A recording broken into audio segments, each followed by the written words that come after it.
Today, I want to welcome Ahmed Salah Al-Mahdi. I am a great fan of his work, and I am so pleased to be able to welcome him here. Ahmed Salah Al-Mahdi is an author, translator, and critic who lives in Cairo, Egypt. He has published 5 novels: Malaz, City of Resurrection, The Black Winter, Reem, Into the Unknown, the Greek Papyrus, Envoy of Morpheus, and the Marooned Mirror. He has also published numerous short stories for children, and he is also a translator of other folk tales. And I've been delighted to read some of his translations of Mexican and I believe Chinese folk tales that I've seen. So, very prolific and interesting writer. So, Ahmed, welcome. And how are you today? I am fine, thank you. How are you doing? Very good. Okay, wonderful. So I'm going to share our presentation.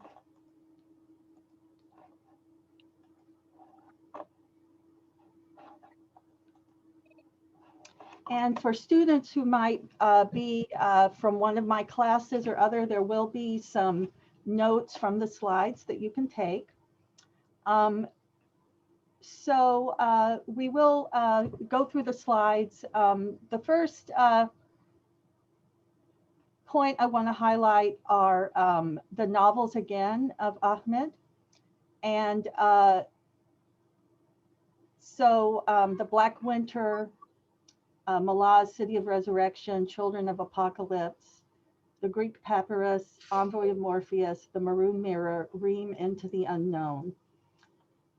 And Ahmed, I'd just like to know, when did you first take an interest in reading and writing science fiction, fantasy, or futuristic stories? Actually, it began very early in my life. My grandmother used to tell me the fairy tales of her people, may I say, the stories of uh, something similar to the Thousand and One Nights or the Arabian Nights, as you may know it. So jinn, ghouls, witches and wizards and mythical creatures. I was very fond with her tales. That when I grew up a little, at the age of 5 or 6, I learned how to read. So I was looking for other stories like that. I want to read more, not just listen to some stories.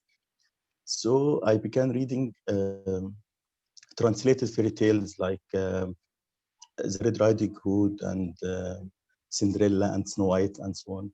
So I loved this kind of fairy tales, which uh, lead me to love fantasy after that. So I remember when I was very young, I was very obsessed with Harry Potter, the novels and the movies and the video games even. After that, I watched Lord of the Rings and was obsessed with that too. So I realized that I am obsessed with fantasy.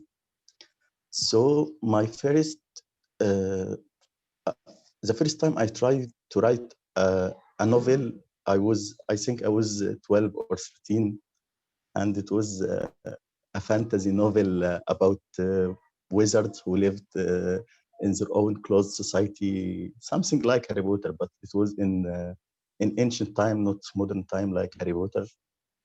So this time I realized that I love fantasy.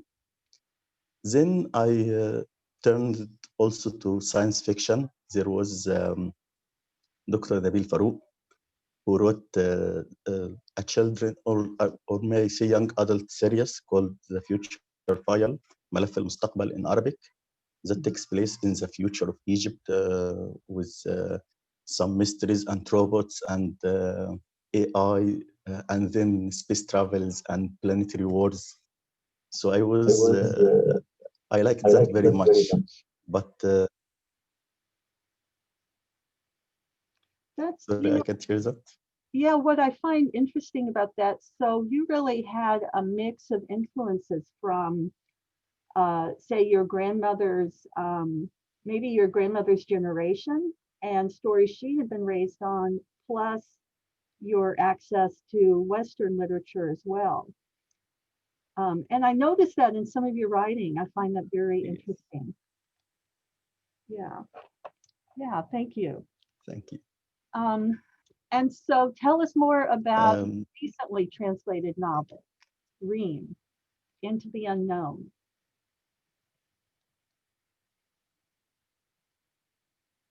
Sorry, I didn't hear that. The sound is better. Oh, the sound. About Tell us Reem. more about your recently translated novel, Reem, Into the Unknown. I think that is kind of a mix between the Egyptian influences and Western fantasy influences. Yeah, it was the mix of my grandmother tales and the European fairy tales that I read in my young years. So it has a mixture of the Egyptian environment that we are familiar with, plus the witch in the woods and the little hut and the black cat and the witchcraft that are more akin to the European fairy tales and Grimm brothers and whatnot. So when I tried to write this story at first, it was a short story called The Black Cat about a man who brought in a black cat as a pet. Then he realized that it has strange behavior. So he tried to get rid of it, and he could not do this because it come back every time.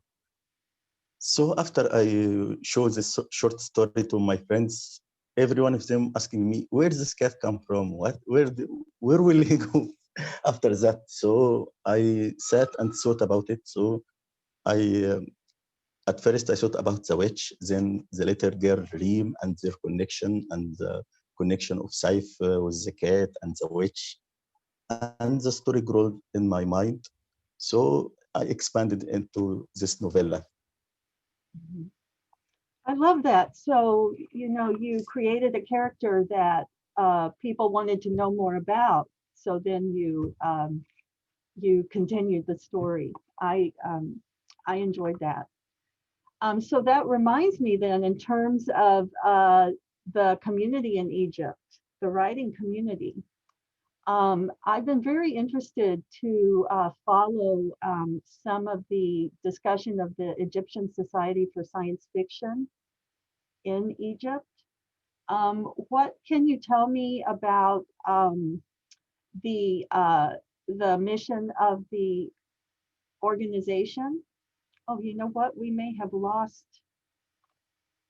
I think we lost Ahmed. Well, while we're waiting for Ahmed to rejoin us, I wonder if others have questions that we can discuss in preparation for when he returns.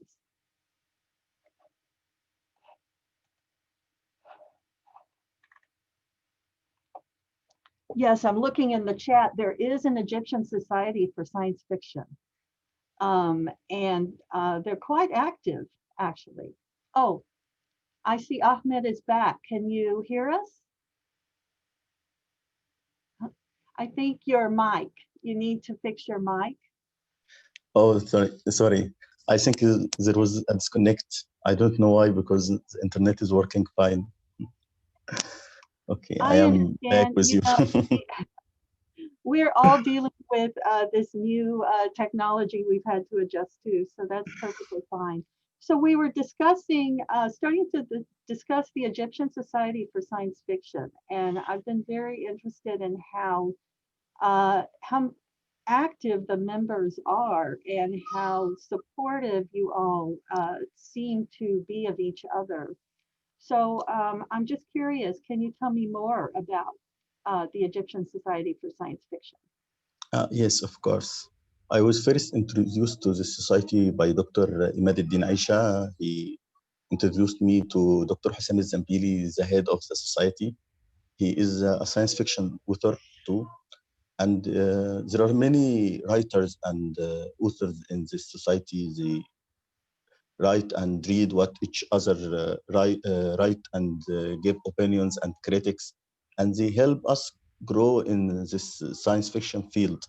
So we had usually a monthly meeting where we can discuss the new published science fiction novels and the new scientific ideas that are presented in the media or in the internet. So how can you use this scientific idea in a short story?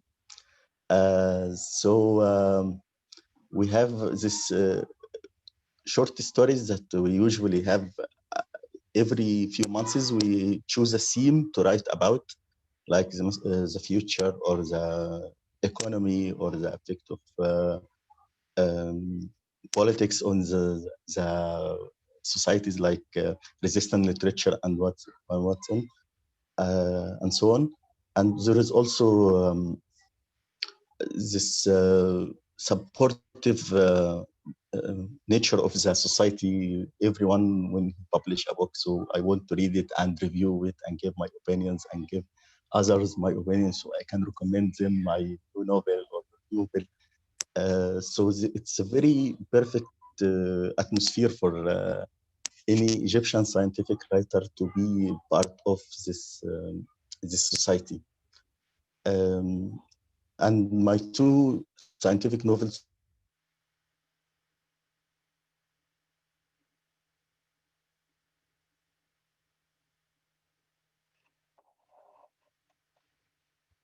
I think we've had a pause again.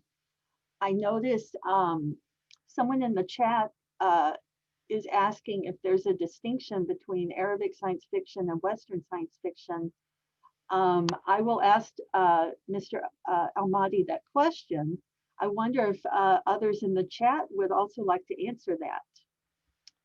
sorry once again. No, Don't know what's happening.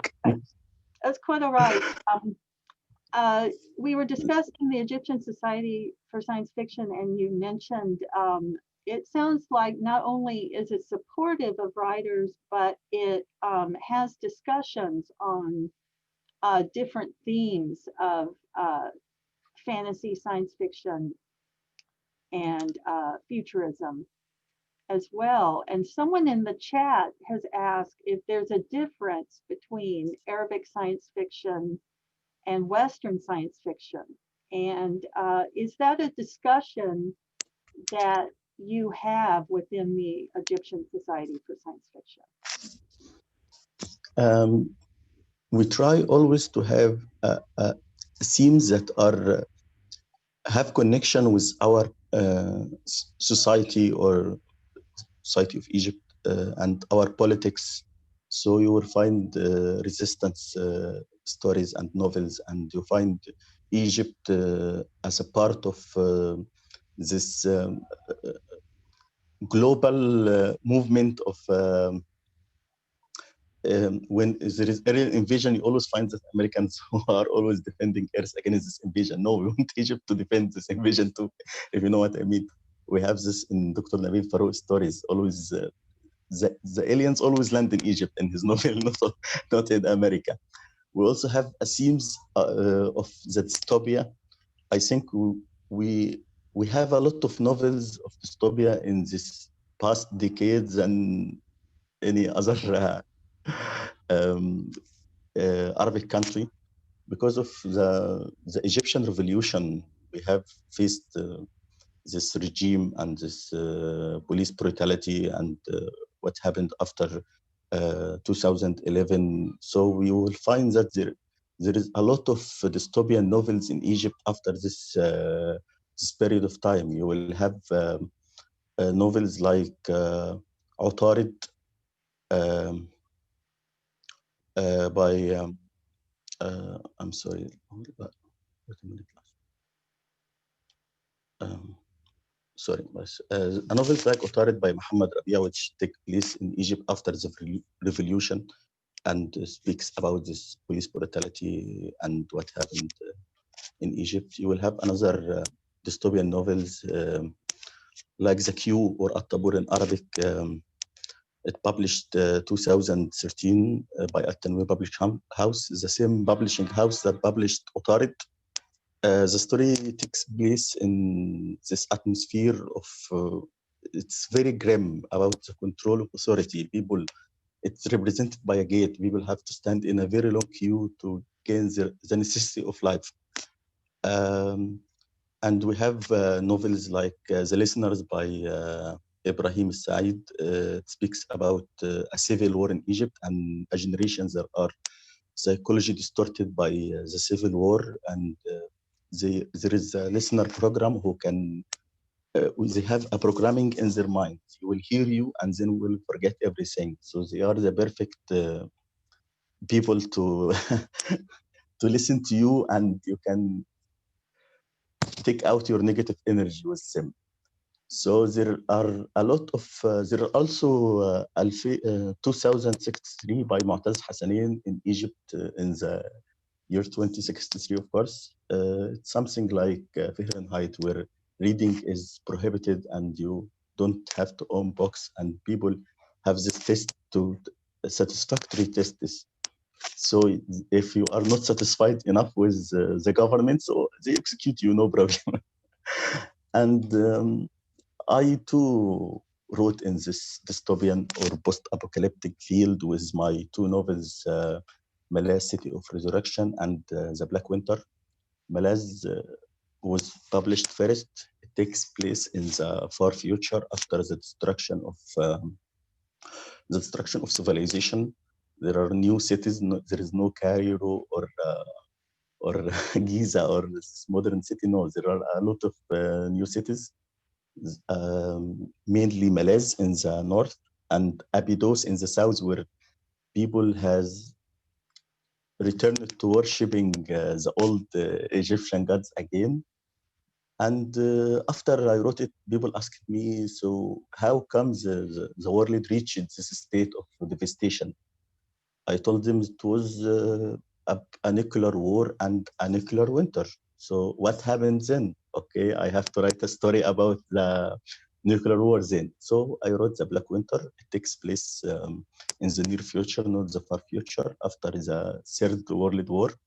And the nuclear weapon was used in this war. So there is this black clouds of dust and ashes and that, so there is no sun. It's a long, black, dark winter, and people in Egypt try to survive in this atmosphere of the apocalyptic atmosphere of the novel. So I am now writing my third novel in this timeline, if I can say. It's called The Children of Apocalypse, or أبناء القيامة in Arabic. So it's in the nuclear summer, after the nuclear winter has ended. So the atmosphere was damaged. There is no this ozone layer to protect us from the deadly sun rays. So people can no longer work in day or go out or try to find food. And so they live in this enclosed areas underground in hideouts. They can plant this mushrooms that can grow out in dark places and damp places. So I am not finished. I didn't finish it yet, but I hope it can be published in the next Cairo International Book Fair. All right, thank you. I noticed a question in the chat related to this. Rehab asked, why do you think there are more dystopias than utopias in Arabic science fiction? I think this is because the future now looks grim. In before that, in the 70s and 80s and 90s, science fiction were more about can you imagine the bright future? I think I wrote an article about the Egyptian writers in 50 and 60. They asked them, how can you imagine the future in the year 2000? And they say, we will have flying cars, we will live on the moon, we live underwater. But now we are 2 decades past the year 2000 and we are nowhere near that. So we think about the future and all we can see is there is no hope. Dr. Ahmed Khalid Tawfiq, who passed away recently, have, I think, about 4 dystopian novels. The first of them was Utopia, ironically named, and it was about in the near future. I think he wrote it in 2008 and said it takes place in 2023, and it's about that the high class of Egypt built a city on the northern coast of Egypt, guarded by American Marines. They live their life with all the luxuries, from drugs to sex to everything, while the rest of the people live outside the city in a very dire state of life. So he started that. I think before him, I can't think of another dystopian novel. So he paved the way to other writers like Muhammad Rabi al-Mu'tarid and the other writers who wrote dystopia and post-apocalypse. I think also Egypt used to be this big player in the politic games, and still is one of them. So we are very heavily invested in politics here in Egypt. So our novels have this feel of politics in everything. So dystopia is the best field the science fiction Egyptian author can write in. And would you consider the dystopian novels to be warnings or to be predictions? It sounds like Ahmed Tawfiq's work he wrote in 2008, and that was something like a prediction. What are your thoughts on that? I think it was a warning. You will. This is what will happen you for. This is what will happen to you if you don't stop this marching of corrupted politics in Egypt. You will live like the people who live outside this utopia. He have a very good quote in this novel. In Utopia, one of the characters of the novel, he hate his people for they don't do anything to change their life. So he said to them, I used to say to them, you dogs, you have slept so far down that you eat dogs yourself. Hadn't I warned you 1,000 times? I told you the theories of Molton and Jamal Hamdan and the prophecies of Orwell and Wells. And every time you dope yourself with hashish and cheap liquors and doze off, my fury with you like the rage of the prophets of Old Testament on their people. I curse you. But what truly terrified me was their apathy. They just looking for the next woman, the next round of tobacco, and the next meal, oblivious to the state they have reached. I think was the message of Ahmed Khalid Tawfiq in his novel Utopia, that this is what will happen to you if you don't stop this and change it. Also, there is a quote for Muhammad Rabi', the author of Atarid. They ask him about what happened after the revolution of Egypt and aftermath that followed in the grim future of Egypt. Is there a place for hope? In an interview, he said, hope blind us, obscure the facts. And I think that my attempt to get away of what we are now lies in looking at things rationally, giving up dreams, romance, knowing how our defeat has been, and using more ferocious techniques to defeat the other side. The side sees us as an enemy that must be eliminated, and it does so with a strange boldness. And we still remember the days of peaceful demonstrations with endless nostalgia. So it's a warning and a message to the people to warn them. You don't want to live like that. You don't want to see our novels turn true, to change it from science fiction to reality. we don't want that. So you have to change it. Remember, I asked you recently if you have hope in any of your dystopia. You said it was just a very thin thread. A glimpse of hope at the end of the tunnel. A glimpse of light. Yeah. Yeah. Yeah. Go ahead. Go on. I just say that in my novels, I don't want it to be a complete grim future. I want the reader to feel good at the end of the novel. So don't worry, there will be hope. So in Malaz, the ending is it's happy ending, you may say. And some people say that okay, it didn't have to be that happy. And at the end of the Black Winter, it was more of an open ending, but the heroes of the story reaches their destination. What happens after that, we don't know, but we know that they arrived there safely. So it's a little hope. Mhm. It's a little hope. Yeah. Okay.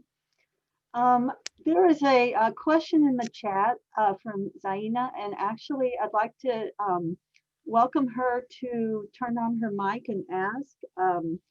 To clarify, she says, what does science fiction as a genre signify in Arabic context or an Egyptian one? And Zaina, can you explain what you mean by signify? Or can you explain your question a bit more?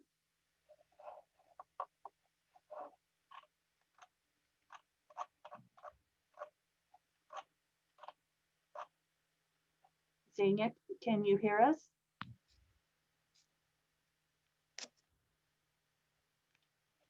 Okay, she may not be able to connect, but her question is, what does science fiction as a genre signify in Arabic context or in Egyptian one? Hi, Layla. Oh, hi, Zena. Okay. Hi. Thank you for reading my question. I was just wondering if, like, these stories could be told otherwise or differently if it's written in different genre, because Mr. Ahmed was telling us all about how they are targeting specific themes, characters, stuff like that. Do you think we can tell the story differently if we used like a different platform, like other than science fiction?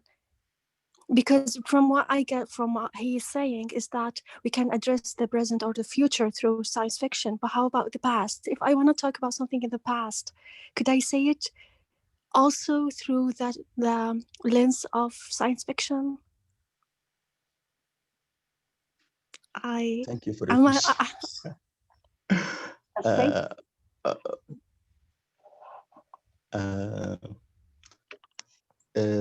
uh, Dr. Seuss used to say that fantasy is how to look at life from the wrong side of the telescope, or the wrong end of telescope. So you imagine a new life or a new reality, but in actuality, you are creating your own reality, but you are using different scenes. So I can tell the story in the present day, not in the future, or I can tell it in the past. But what I am critiquing is an idea. So I want to critique the idea of the corrupted power. So I can say that there is a galaxy in a far, far away. um, there is an empire, evil empire, and so the heroes are fighting the empire like in Star Wars. Or I can say there was the Mongolian empire that conquered two-thirds of the earth. Or I can speak about today. There are a lot of corrupted countries and corrupted politics, so we can speak about them. But you can expand the horizon of the reader by telling him the story through the lens of science fiction or fantasy. So you can't imagine, he can, we, there is a saying in Arabic that we say الاعتياد يقتل الغرابة. So we say that when you are become familiar with something, you lose the feeling of strangeness. So this is all familiar. Okay, I don't feel that it's strange anymore. But when I show it to you in a different setting, so you can see, oh no, this is wrong.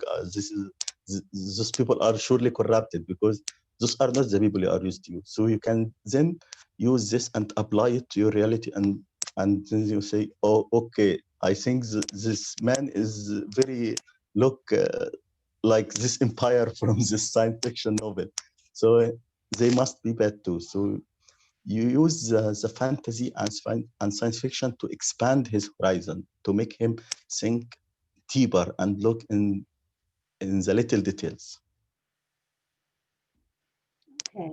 Yeah, so it creates some distance, in a sense, to for us to look at things in a new way. So I just want to ask, come back to what you had mentioned about, I think you said the aliens always seem to land in Egypt.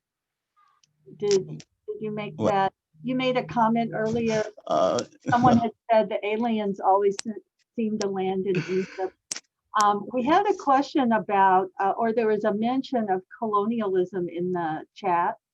I wonder, would the aliens be symbolic of kind of the interaction with the rest of the world that Egypt has, encountered really over the centuries? Or does that come from a different impulse?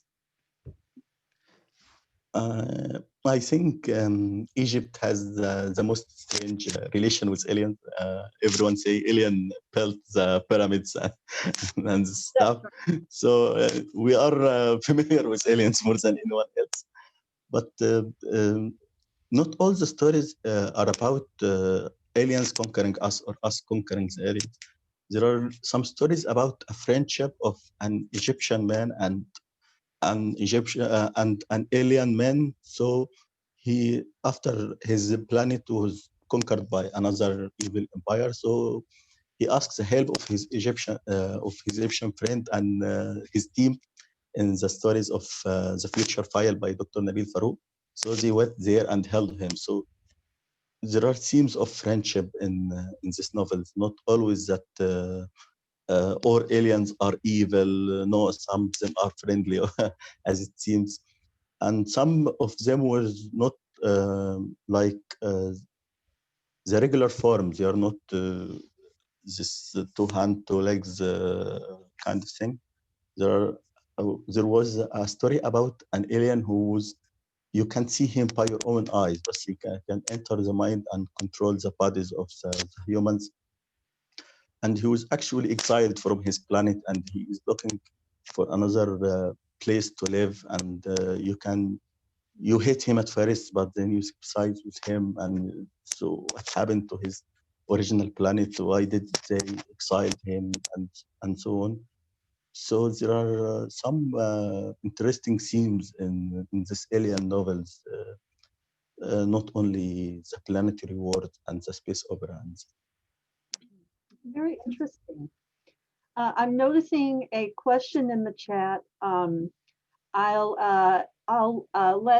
wonder if Zemdi would like to ask the question by voice. I can read it, but then if you have something further to say, Zemdi, you're welcome. Ahmed, the question is,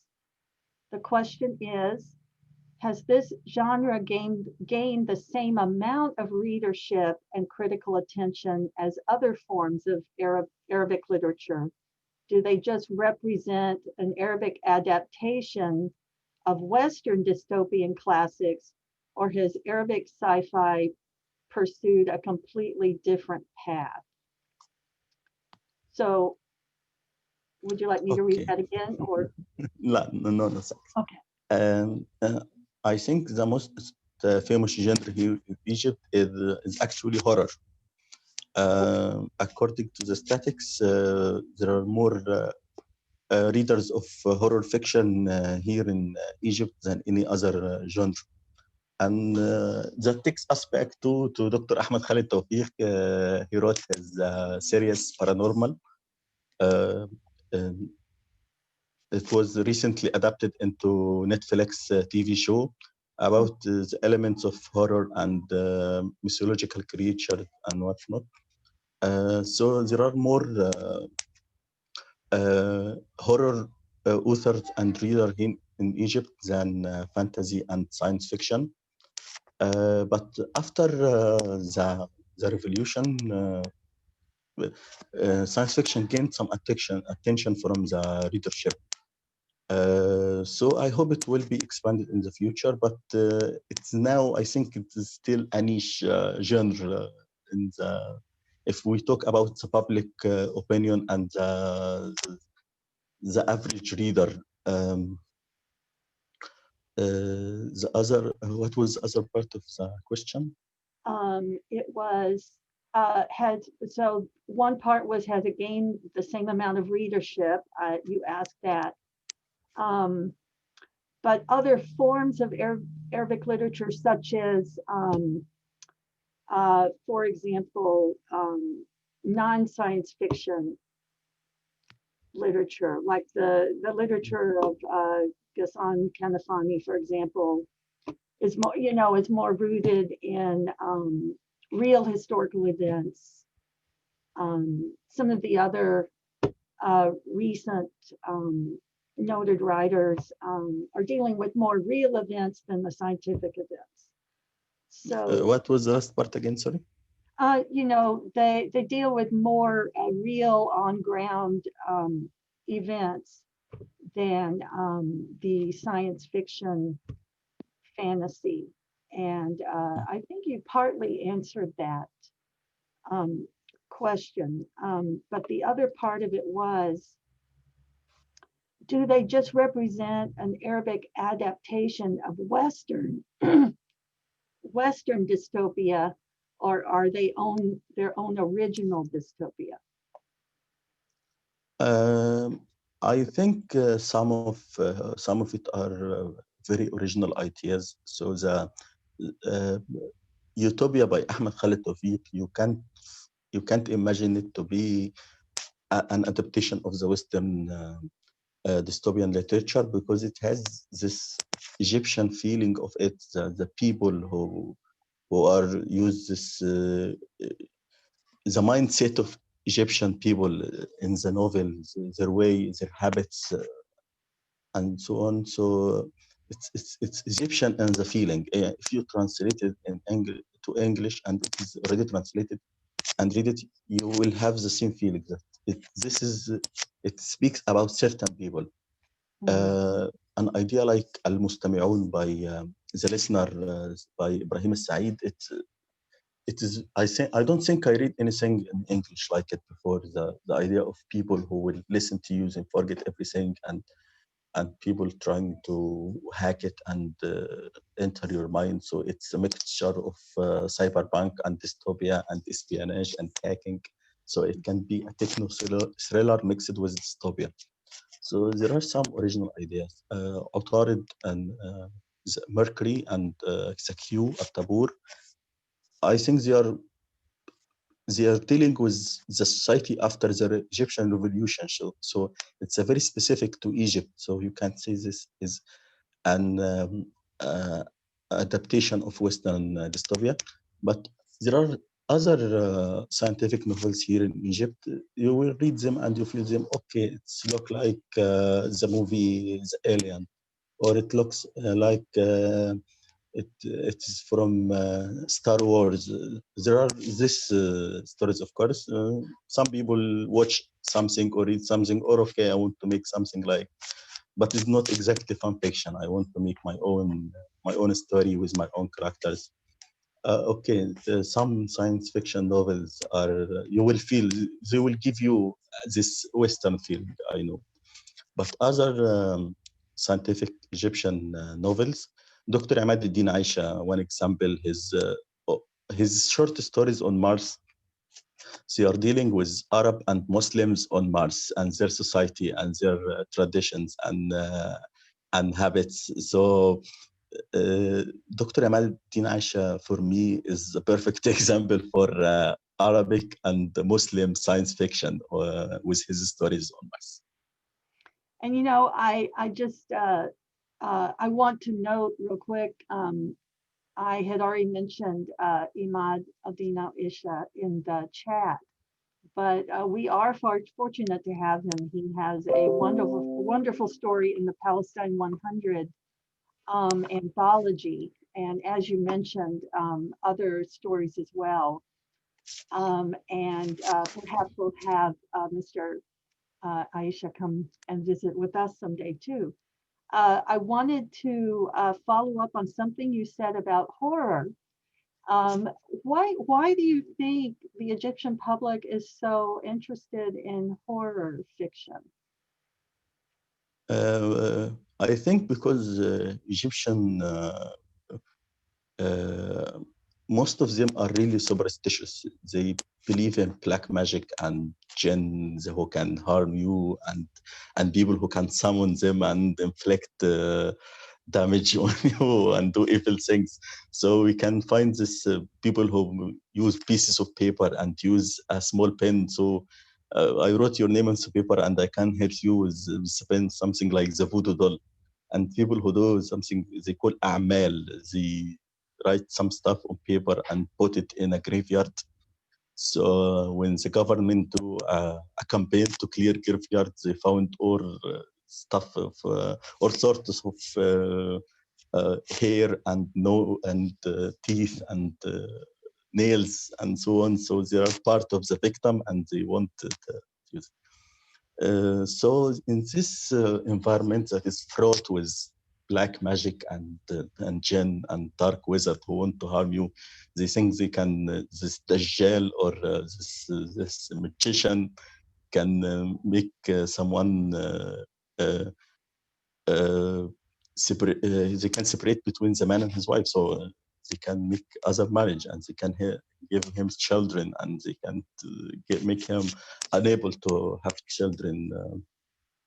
So this is what make people interested in this horror stories. They are for them a mixture of their own fears. Uh, Horror stories, they say that they help us to reflect on our own fears.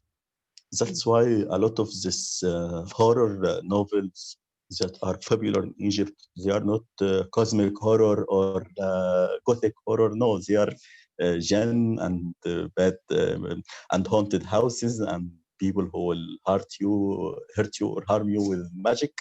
So they read about these things because they partly believe in it very much. So it's part of our culture. I don't think uh, I think you can say 90% of Egyptian believe in this black magic and this sort of thing. So it's part of our culture and our nature, I can say. That's very interesting. It's rooted in then cultural folk tales and superstitions. But can you explain to those who might not know what the jinn are? Oh, I see. The jinn are something like uh, they are these beings that we can't see them, but they can see us. We can't touch them, but they can hurt us, but they have to be invoked or summoned. So it's something like the elves in the Arabian fairy tales where they kidnap little children and do bad stuff to people, or something like they are demons or devils, but devils or demons in the Arabic culture is part of the whole race of jinn. They are good jinn and bad jinn. They are the jinn who in Arabian and One Night we can see that there is the jinn who helps the hero to fly and go to other places, and there is the jinn who will try to kill you and or transform you to other to animals or something like that. So those are jinn. All right, thank you. I noticed a question in the chat from Rivers STLCC from our St. Louis Community College community. Have Arabic science fiction authors faced criticism, censorship, or repression, whether from religious or political groups, because of their social commentary? Um, Okay, there was an incident some years ago that a college student was arrested because he had with him a copy of 1984 by George Orwell. He was just a reader, not a writer. You can imagine what would happen to writers if they try to critic the government or the regime. I remember some years ago there was a graphic novel called Metro, and the author was arrested and they was present in a court because of their novels that you can't critic this or you can't say that or something. So I know a friend who wrote a dystopian novel since 2015 until this day. He is afraid to publish it because what will happen to him if you see that. In the past year, there was more censorship than ever. There was a censorship on Facebook posts. You can walk in the street and a cop will stop you and ask you, okay, show me your Facebook. And he will go through your Facebook. And if you post something he don't like, okay, off to the police station and then to the prison, and you may never come back again. So I think this is not a healthy atmosphere for writers, of course, and especially if you write about dystopia. In dystopia, we call this literature in Arabic the rotten city literature. So you can imagine if you try to imagine Egypt as this. You can't say this is bad. You have to say this is the best things that happened to Egypt since 2011. This is the best government ever. You have to say that, or you are a man of the evil people, as the president say. We have to hide our project so this evil person can't try to sabotage them or do something about them. So we are evil in the eyes of the government if we try to critic them. Mhm. Thank you. There's another direction I'd like to go as we come to the end of my questions, and I still welcome questions in the chat. It's about your children's stories and your children's literature, because it's interesting to me that you write the science fiction and dystopia, but then have a very a very intentional you have very intentional work for children. And I just want to ask you more about that. How do you switch your focus, your mind focus between the two? Yes, I can see. It may seem very strange to write about this grim future and like this happy little stories for children. But actually, like Stanley once said, when he asks him, how do you focus on the age of your reader? You write this to what range of from age 10 to 20 or what? He said, I can't do this. I just like what I write. I like to read. And I hopefully, and I only can hope that people who read it will love it too. I think I do just like him. I write what I love to read. When I was little kid, I liked this stories of this happy little stories of Red Riding Hood and Alice in Wonderland. And when I grew up, I wanted to write them because I love to read these stories to this day. I recently uh, began to translate fairy tales because I grew up with fairy tales, so I want to translate them to introduce the Arabic readers to more culture in fairy tales. So when I want to write a story for children, I sit down and I open the Word, Microsoft Word, and say, okay, don't think about politics, don't think about anything of that. Just write a happy little story that you will love to read, and hopefully children, when they read it, they will love it too. That's wonderful. It sounds like then I did not know that about your grandmother's story. So you're carrying on her tradition in a way by telling stories to others as well. So that's Yes. great. I noticed a question in the chat about the, if I understand that correctly, oh, okay, that was about the difference between Arab science fiction and global. There's one by, is that Julie? I think, Julie. Would you like to ask your question? Sure, yes. Hi, I'm July Blaylock. I am a PhD candidate at SOAS University of London. And I think your work sounds so interesting. Thank you so much for speaking with us. I was just wondering, you know, in a general context where at least I have seen, you know, most Arabic speakers don't use Arabic for scientific matters or even for medical matters. Do you think that this wave of Arabic science fiction has changed people's perception of the language and how scientific and theoretical the language can be? Thank you for the question. It's very interesting one.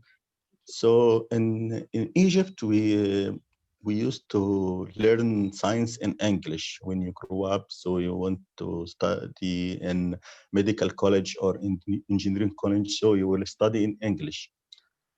So most of the words, you know, to use in this scientific field will be English. So there was no scientific language used in Arabic. We have to use the words, something like electron. We use the same word in Arabic. So, but there was some tries to make this words or find Arabic words to convey this meaning. So we use the word kahraba for electricity. So what about, we can say about electrons, they say kahrab, something from kahraba, which is electricity. But this tries didn't flourish. It is very narrow in the usage of the in scientific fields and so on. So you will find electron, proton, no Arabic equivalent for these words yet. So when I translate science fiction from English to Arabic, I face many problems. I don't want to. In English, you can okay, you will use a new words from English. Okay, Asimov in Foundation, he used the word televisor for a way to communicate with image and voice, not only voice like telephone. So he called it televisor. If I wrote it in Arabic, televisor, people will think it's something like television, and we don't have the word to the word tele in Arabic. It's actually two words, hambot, two words. So it's a problem to try to think of new words to use in science fiction. I face it a lot in translating science fiction because there is no Arabic words for that. So some words I try to think about it and try to mix the words of Arabic with something of some ancient forms of Arabic. So something like in the novel of Mortal Engines, I actually was working on translating it. I couldn't work on it for some reason or other. So some other person worked on it. But I have this word of engineerium. Engineerium from engineering. So it's mixing English and Latin. Okay, I want to translate it into Arabic. engineering in Arabic is handasa. And there's some word, Syrian language, they called it اللغة السريانية. It's the language that was before the Arabic language. So they use some it's called Syriac language, sorry. So they use some words, there's some words in Quran from this language, something we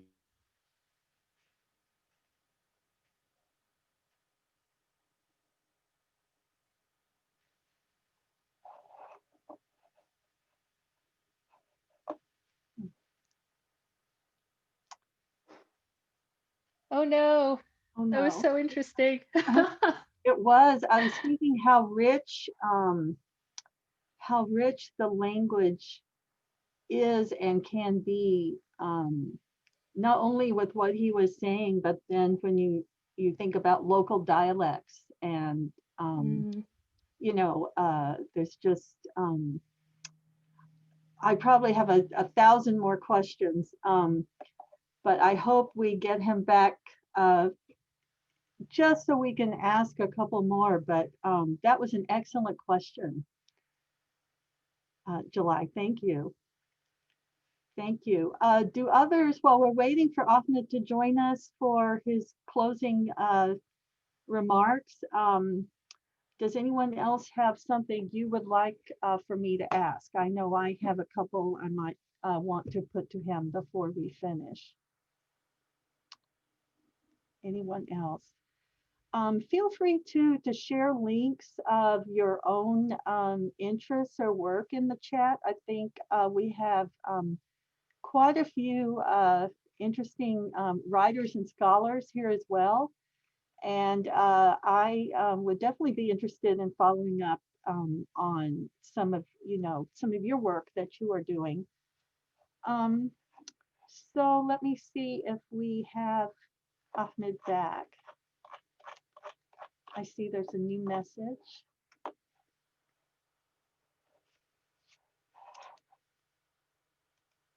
Yes. Okay, well, we may have lost him.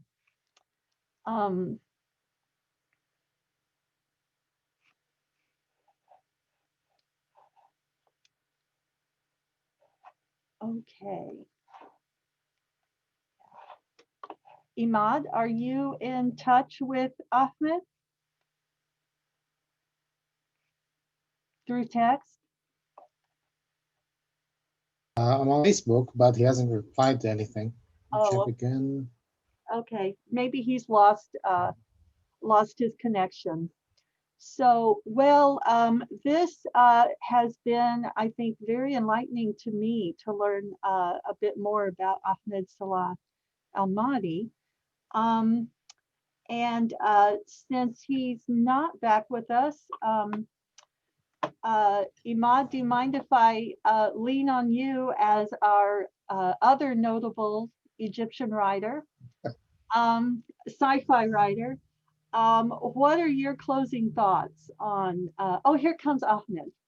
But I'll ask you too, Imad, what are your closing thoughts on Egyptian science?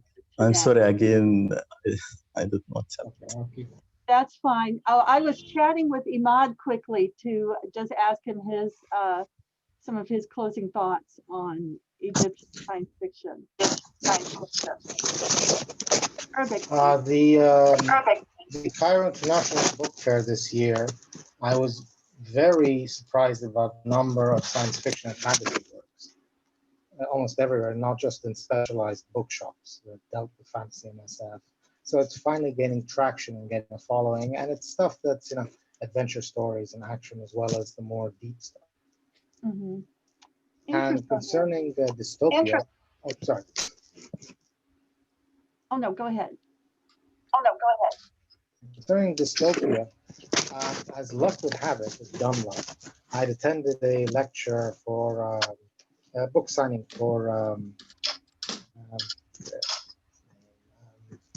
Reem Nasrallah, the Palestinian author, surrealist Palestinian author. Is it Ibrahim Nasrallah? Nasrallah? Um, Yes. yeah, the third war of the dog, if you remember. Let me check. I got it here. Check. Interesting. Um, So, oh, the second war of the dog. Ibrahim Nasrallah, yes. And one of the people in the audience said, you know, the novel 1984 and the power state. So I said, we as Arabs, we know that the state, as powerful it is, it falls apart when the new state takes its place. So we as Arabs have a more realistic appraisal of dystopia than foreigners, than Westerners. oh, okay.